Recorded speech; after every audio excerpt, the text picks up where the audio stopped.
আমি নওদার গ্রাম পঞ্চায়েত বালি টু শ্যামনগরের বাসিন্দা। হ্যাঁ, আমার নাম ডাক্তার মোহাম্মদ বাকবুল ইসলাম। আমি এখন কলকাতায় থাকি। আমি শ্যামনগর হাই স্কুলের ছাত্র। তখনকার যুগে যে বই পড়ার যে একটা অভ্যাস ছিল, এখন মোবাইলের অভ্যাসটা সত্যিই খুব বিপজ্জনক। ভবিষ্যৎ প্রজন্ম শুধু মোবাইলের চোখেই আবদ্ধ থাকছে। বইয়ের যে ধারা, সেটা যদি আরও বৃহত্তর হয়, আমার মনে হয় এর চাইতে মোবাইলের চাইতে অনেক বেশি ভালো হবে এবং এই উৎসবটা অনেক সাড়া যোগাবে এবং সে জীবনে অন্তত প্রতিষ্ঠিত হতে পারবে।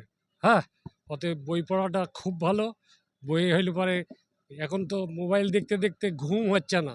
আমরা পেশেন্ট হিসাবে অনেকজনকেই পাচ্ছি যে মোবাইল যে নাড়ছে, তারপরে ঘুম হচ্ছে না। ঘুমের জন্য তখন কি করছে, এই ওষুধ করে সে একটা রোগী হয়ে যাচ্ছে। ফলে এই অবস্থায় মোবাইলের হাত থেকে রক্ষাকে দিলে যদি বই পড়া যায়, তা আমার মনে হয় সেখানে নিষ্কৃতি পাওয়া যেতে পারে। অতএব বই পড়াটা খুব ভালো। বই পড়ুন, বই মেলায় আসুন। Thank you. ঠিক আছে।